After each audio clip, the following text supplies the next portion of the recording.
Loeb hunts and catches the stage win, a first for BRX and ProDrive. We were quick all day, no errors, no punctures, a perfect stage. It's a dream day for Demevius, but what a disaster for his teammate Quintero. Dakar gods don't want to see me win. As soon as I get the lead, as soon as I do well, something happens.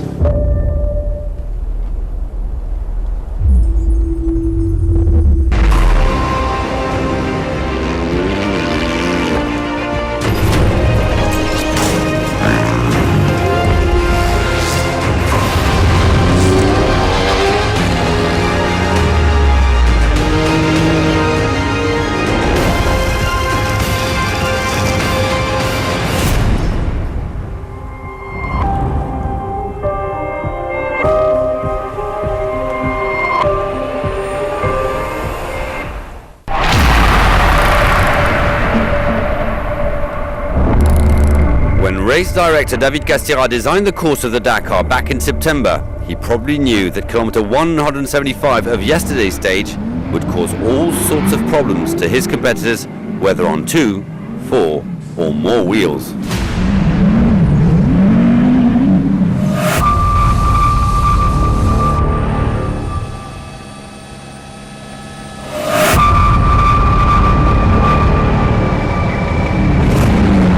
Stop.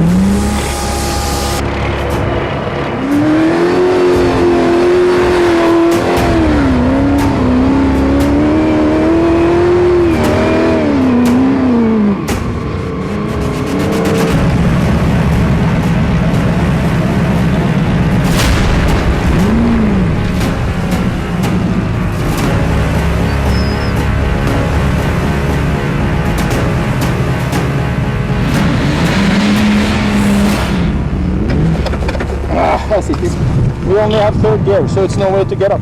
We cannot do it.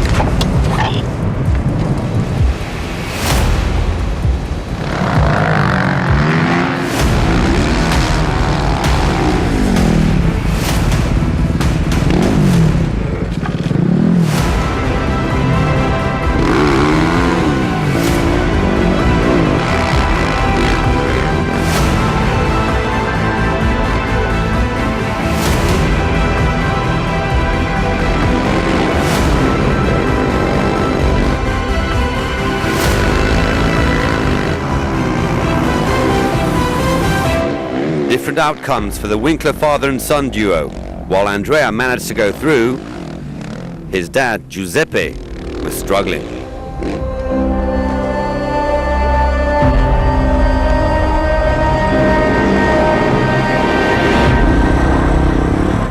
Now I'm very worried because of my dad.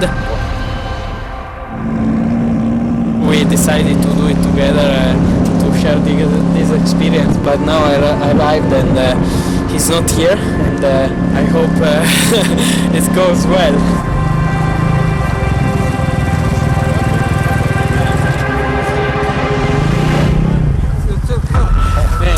Era todo bene. Adesso sì.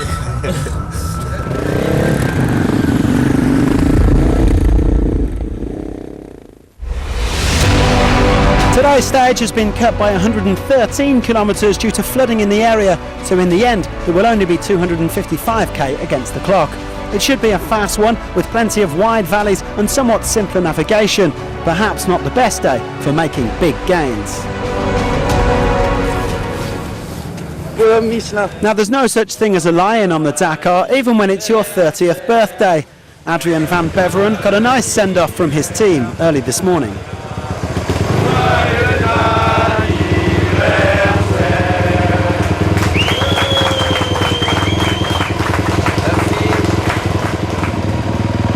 The top bikers left the bivouac between 4 and 5 o'clock in the morning, heading into a long road section of over 200 kilometres.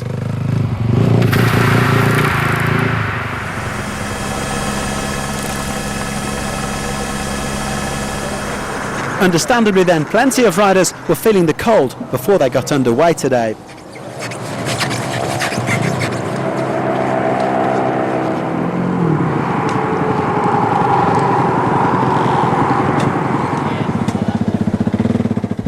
another nice stage. Looks be again a little bit wet. Yeah, it's just day 3, but I feel good, I feel health, so let's start the day full gas. Well, Matthias Wagner set off in 14th place, so he had plenty of lines to follow through this stage. As predicted, it was super fast, at full gas indeed, and the world champion was happy to just cruise through at a good pace. He was 10th on the day, but he only dropped around 5 minutes. Wagner stays 3rd overall. Van Beveren is now up to 2nd overall, and he reckoned that if he hadn't done this lovely wheelie here to celebrate his birthday, then he might well have snatched the overall lead. The Frenchman finds himself just 4 measly seconds off the pace. Van Beveren said that he had a pleasant enough day, even if he likes it when the going really gets tough with navigation. After 4 straight retirements, he's very much in the mix. This was the crew opening the piste. Yesterday's stage winner Johan Pereira wasn't entirely happy with the waypoint hidden in the dunes. It cost him and Sam Sunderland around 10 minutes. The gaps were pretty slim though. Sunderland finished 7.5 minutes back, but he held on to his overall lead by those 4 seconds from his brother-in-law Van Beveren. He'll be in a good position to attack tomorrow's stage, which is the longest of this Dakar. Honestly, not such a bad stage, and I didn't really want to push too much today because I think tomorrow's going to be super long, so it would be good to start a bit back, you know. Sunderland is leading the bikes outright, while Arūnas Gelažninkas tops the original by mature category. The Lithuanian's defending his title from last year, and so far so good. He's almost 11 minutes clear in the assistance-free class. Today I not did my best result for sure, but I not did mistake, I no crash, so I'm happy that in the finish and ready for tomorrow for a longer stage.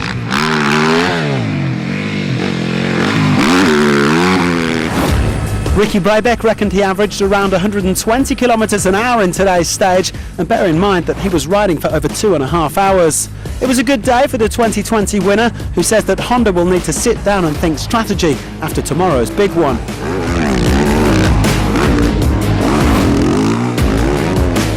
Well, strategy was very much the name of the game for Daniel Sanders today. The Australian set off in 23rd and made up a lot of time in the early part of the stage. In fact, he was topping the timesheets at the final checkpoint.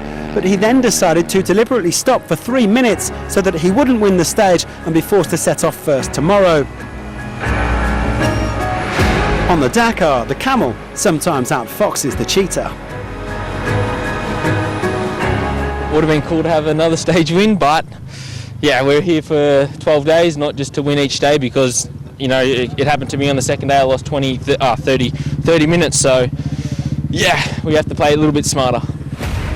Skyler Howes opened at the Dakar for the first time today and said he was happy with his efforts, even if the navigation wasn't perfect. The American was the first man to reach the finish line, and he's coming along very nicely indeed, 4th on the stage and 4th overall.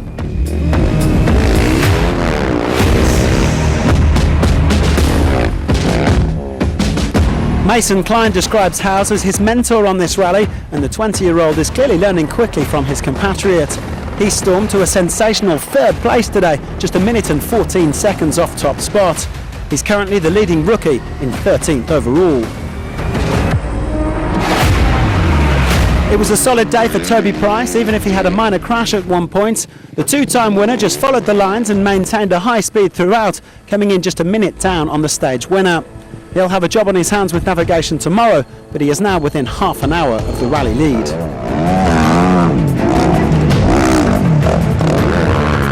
Well, this was the story of the day, a historic victory for Joaquim Rodrigues.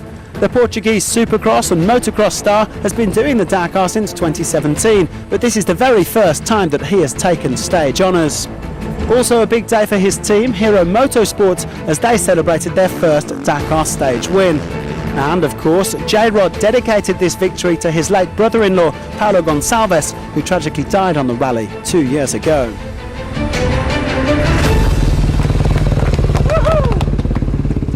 I'm really happy, and this one, of course, this win goes for Paulo. You know, for sure he was with me twisting the throttle today, so I'm really happy.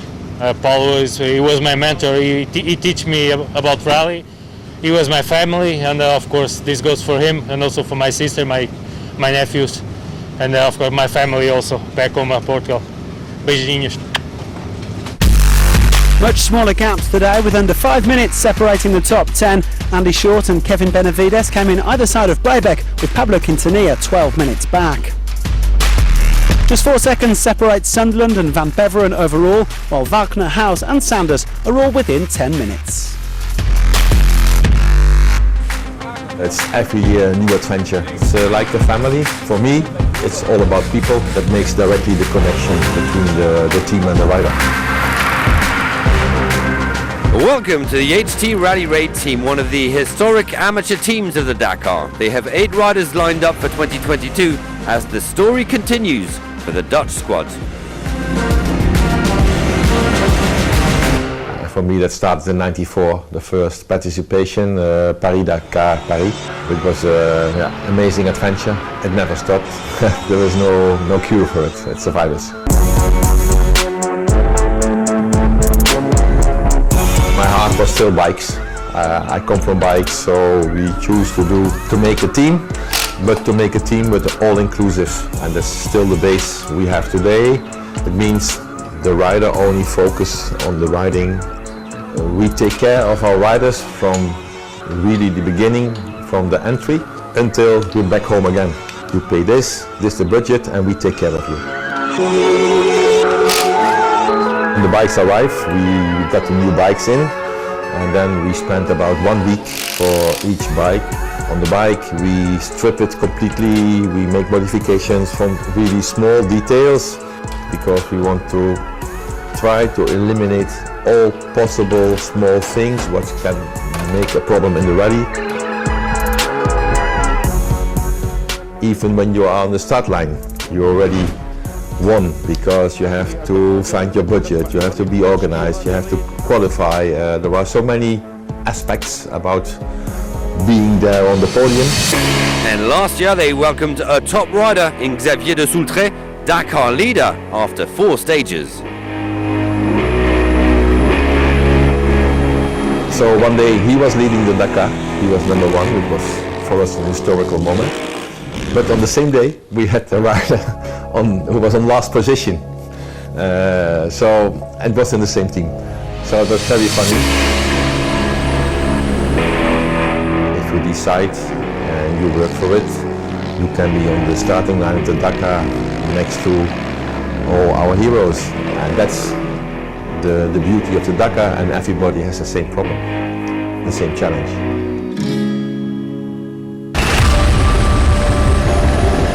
Leading out the quads for stage 3 was reigning champion Manuel Andújar, who trailed the leader, Las Viadas Cancius, by more than half an hour in the overall. But Cancius suffered a serious mechanical and found himself stuck in the sand, meaning he had to exit the special completely. That left Andújar and Frenchman Alexandre Giroux chasing Pablo Copetti. Giroux is slowly clawing back the 20 minutes he lost on Sunday, but couldn't close the gap on the leader today.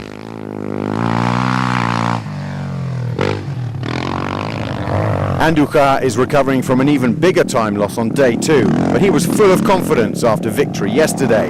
However, even he couldn't match Copetti, finishing 4 minutes down in 3rd. Copetti had overtaken Andújar early on, and last year's 3rd place rider never gave up his advantage, which stabilised at just over 2 minutes. Yes. Oh, nice stage. I won the stage, so very happy. I think now maybe I'm first overall. It was a fast stage, nice dunes, but I rode carefully because I didn't want to have any crash. I was just focused on my strategy, that was to catch the 2 guys that started in front of me. I did that, and I went and I came with them. So I'm so happy. This is a long race. It's day by day, stage by stage. That's how I planned the race.